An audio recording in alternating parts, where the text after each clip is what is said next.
ujinga ni domino. Hii ngoma si ati ni ngoma ya wajinga. Hii ni ngoma ya watu wapendi ujinga.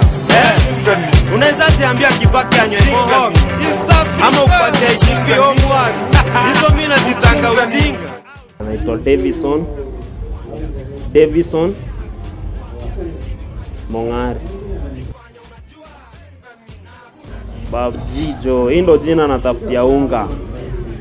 Unajua? So Babji ni jina nilipewa nikiwa mdogo.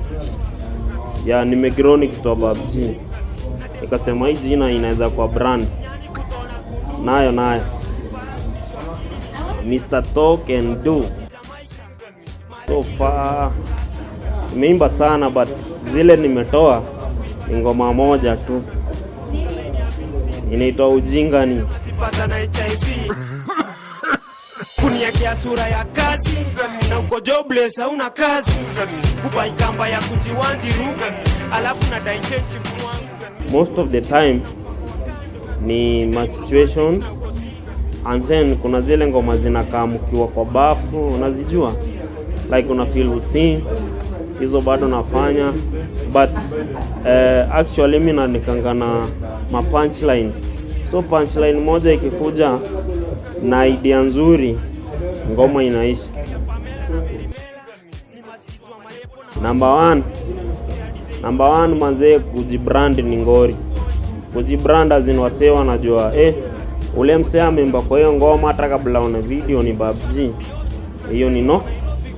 Number 2, challenge kubwa kabisa ni airplay. Airplay ni ngori sana kwa upcoming artist. Kabisa, unaona?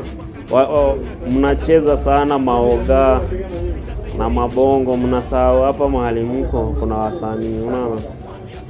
Ya hiyo ni changamoto nyingine. Changamoto nyingine ni do.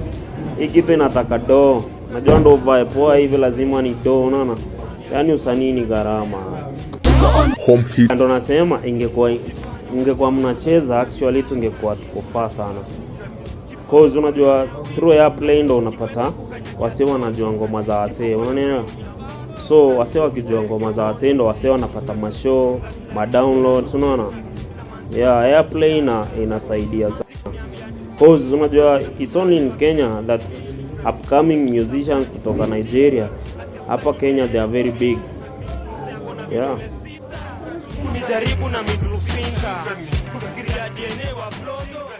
I don't know my style but I usually rap. Yeah, but it's naandika tu genge but naanguka kwa beat ya kapuka. Music is me. Jo. Hebu nione. Nataka kuimba na msee wa Wangla, unajua? Onyi papa.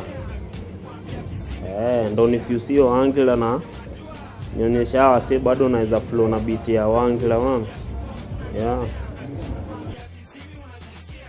Walikuwa wengi lakini sasa hiyo unajua vile naendelea kuacha, unaona? So hapa Kenya naangalia mseka Jua, naangalia mseka Nonini, alafu tuseme outside Kenya kuna msee wa Ghana anaitwa Sakode, yani ndo kabisa kwanza. Alafu nalalia masikio 2 years. Hiyo jina itakuwa yani inauza, unajua?